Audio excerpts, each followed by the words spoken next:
ஆத்ம நமஸ்காரம். கடவுள் அப்படிங்கிற ஒரு விஷயத்துல இந்து மதத்துல அநேக கடவுளர்கள் இருப்பதாக கூறப்பட்டு வருகிறது. அதை பற்றி கடுமையான விமர்சனங்களும் ஒரு பக்கத்திலிருந்து வந்துகிட்டு தான் இருக்கு. அதற்கு நாத்திகவாதம் என்றும் சொல்லலாம். ஏக, அதாவது ஓர் இறை கொள்கை உள்ளவர்களாலும் அது மறுத்து பேசப்பட்டுதான் வருகிறது. இந்த மார்க்கங்கள் எல்லாமே, அதாவது இந்த மதங்கள் முன்பு மார்க்கங்களாக இருந்தன. இந்த மதங்கள் எல்லாமே மார்க்கங்களாக போதிக்கப்பட்டது யாரோ ஒரு அறிஞர்களால் அல்ல. இறைவனை கண்டு அவருடன் கலந்து அவரிடமிருந்து பெற்ற அந்த சத்தியத்தை இந்த மனித சமூகம் தெரிந்து கொள்வதற்காக வேண்டி நம்முடைய அறிவுக்கு தகுந்தாற்போல அதை வடித்து தந்தவர்கள், வார்த்து தந்தவர்கள். இப்ப நம்முடைய அறிவு எந்த அளவில் இருக்கிறதோ அந்த அளவில் நின்று அவர்கள் அதை கூறினார்கள். நம்முடைய நிலையும் அவர்களுடைய நிலையும் மிகவும் வித்தியாசமானது. ஞானியர்கள் ஒரு உயர்ந்த நிலையில் இருக்கிறார்கள். அந்த நிலையிலிருந்து நமக்காக வேண்டி அவர்கள் இறங்கி வந்து இந்த சத்தியங்களை கூறியதால் தான் அவர்களை அவதார புருஷர்கள் என்று கூறுகிறோம். அவதாரம் என்றால் அவ என்று சொல்வது கீழ்முகம், மானம் சொன்னால் நிமிர்ந்து நிற்பது, அவமானம் என்றால் தலை குனிந்து நிற்பது. ஆக அவ என்பது கீழ்முகம்னு வருது. தாரம் என்று சொன்னால் ஒழுகி வருதல். மனைவியை தாரம் என்று சொல்கிறோம். கணவனை பின்பற்றி ஒழுகி நடப்பவள். தண்ணீர் தாரை தாரையாக கொட்டியது. தாரம் என்றால் மேலிருந்து கீழ் இறங்கி வருவது, அதாவது ஒழுகுதல். அவதாரம் என்பது மேல் நிலையிலிருந்து நமக்காக இறங்கி வருதல். அந்த வகையில் அந்த ஞானியர்கள் இறைவனை கண்ட ஞானியர்கள் நமக்காக வேண்டி சில வழிமுறைகளை வகுத்து தந்தார்கள். அந்த வகையில் தான் தனக்குள் அனுபவித்த அந்த அனுபவங்களை நமக்கு சொல்லிக் கொடுக்கும் பொழுது ஒரு கதை வடிவில் சொல்லிக் கொடுத்தார்கள். இறைவன், அவனுக்கு ஒரு மனைவி, அவனுக்கு 2 பிள்ளைகள், தாய்மாமன், நண்பர்கள், எதிரிகள், அவர்களுக்குள் யுத்தம், இவர்களுக்குள் போட்டி. இதை போல நம்முடைய அந்த சமுதாய வாழ்க்கை நிலையைப் போலவே அதிலும் நமக்கு சில விஷயங்களை சொல்லிக் கொடுத்தாங்க. இந்த விஷயங்கள் எல்லாம் சொல்லிக் கொடுத்து நமக்கு அதன் மூலமாக சில போதனைகளையும் சொன்னார்கள், ஒழுக்க விதிகளையும் சொன்னார்கள்.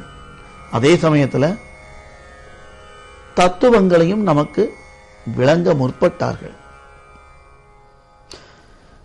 உருவத்தை காண்பித்தால்தான் நம்முடைய எண்ணங்களுக்கு விஷயங்களை உட்கொள்ள முடியும். காரியத்தை விளங்கிக் கொள்ள வேண்டும் என்றால் இந்த உருவம் மூலமாகத்தான் நம்முடைய அறிவு அதை சுலபமாக விளங்கிக் கொள்கிறது. அதனால தான் உருவங்களை வைத்தார்கள். 3, 2, 5 சொன்னா உருவங்களை வைத்து கற்றுக் கொடுத்தார்கள்.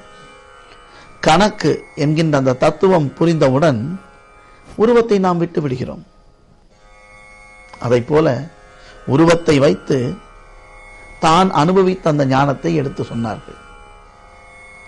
அந்த எடுத்து சொன்னதன் பின் நாம் அதை படித்து அந்த தத்துவத்தை விளங்குவதற்கு முற்படுவதை விட நாம என்ன பண்ணிடுறோம், அந்த உருவத்தை மட்டும் பிடிச்சிட்டு உட்கார்ந்துட்டோம்.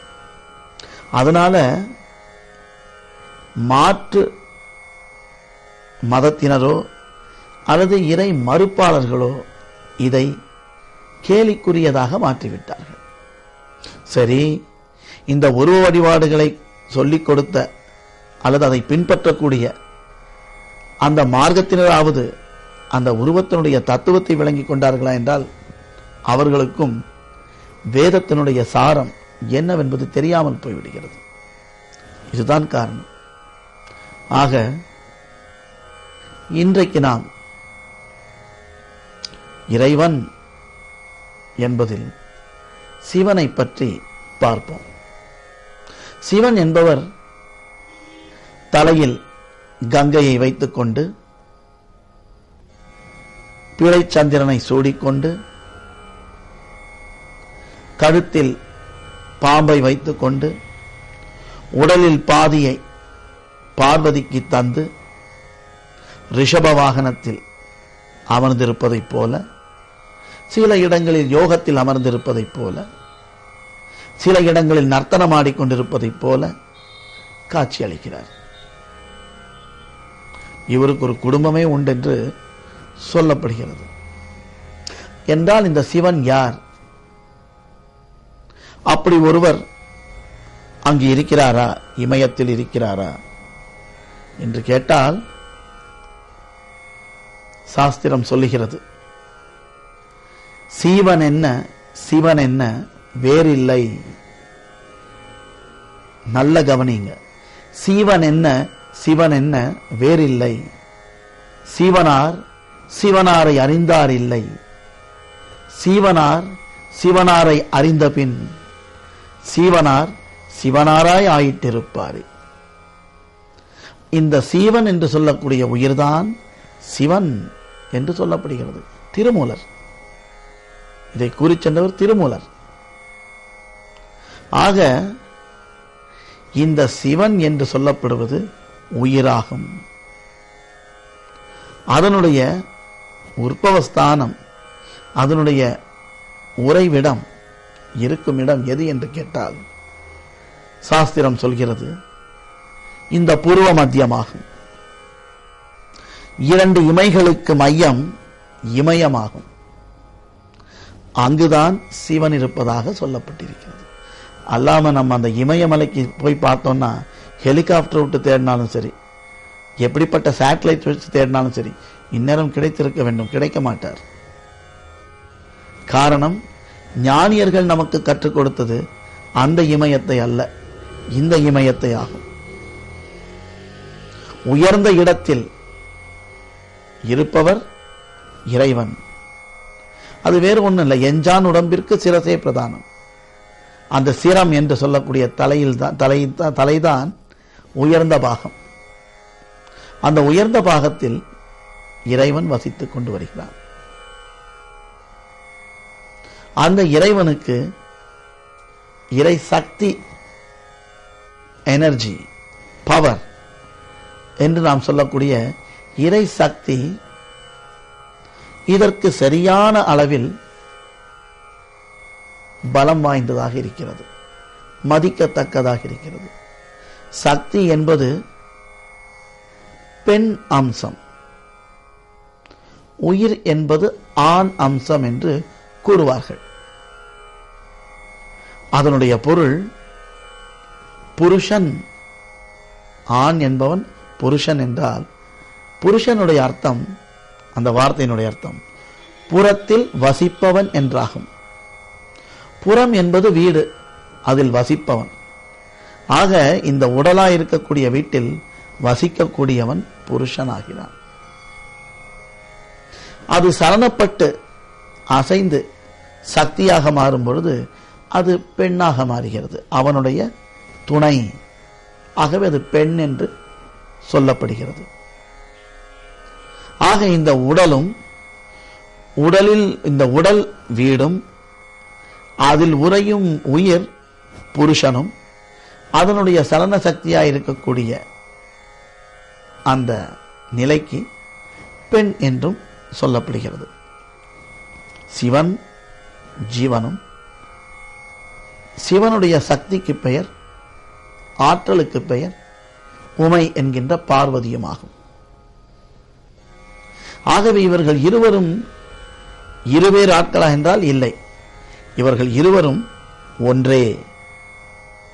இந்த ஒன்றினுடைய ஒரு பகுதி ஆணும் ஒரு பகுதி பெண்ணும், ஜீவனும் அதனுடைய சக்தியும் என்கின்ற அர்த்தத்தில் தான் அர்த்தநாரீஸ்வரர் என்று சொல்லப்பட்டுள்ளது. ஆக இந்த அர்த்தநாரீஸ்வரராய் இருக்கக்கூடிய அந்த சிவன் சந்திரனை சிரசில் வைத்திருப்பது என்பது, சந்திரன் என்றால் இந்த ஜோதிட சாஸ்திரத்தில் சொல்லுவாங்க மனோகாரகன். இந்த மனோகாரகனாக இருக்கக்கூடியது மனம் என்பது சந்திரனாகும். அந்த மனமாய் இருக்கக்கூடிய சந்திரனை தன்னுடைய சிரசில் வைத்திருக்கிறார் என்றால் ஜீவன் மனதை தாங்கிக் கொண்டிருக்கிறது. ஜீவன் இல்லை என்றால் மனம் இல்லை. அந்த வகையில் சந்திரனை சிரசில் வைத்திருக்கிறார். தலையில் வைத்திருக்கக்கூடிய கங்கை என்று சொல்லப்படுவது ஆகாச கங்கை ஆகும். அது நம்முடைய விஞ்ஞானத்தில் சொல்லப்படும் பிரைன் செல்ஸ், மூளையில் உற்பத்தி ஆகக்கூடிய செல்களாகும். அதனுடைய உற்பத்தி, அதனுடைய அசைவு நின்று விட்டதென்றால் மனிதன் இறந்து விடுகிறான் என்று கூறப்படுகிறது. ஆக மரணம் என்பது மூளையினுடைய செயல்பாடு நின்றுவிட்டால் உடனடியாக அங்கு மரணம் என்று சொல்லப்படுகிறது. ஆகவே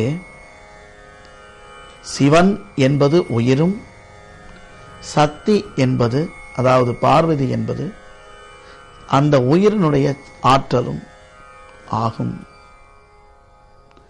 இதைப்போல இனி வரும் நாட்களில் மற்ற கடவுளர்களை பற்றி பார்ப்போம். ஆத்ம வணக்கம்.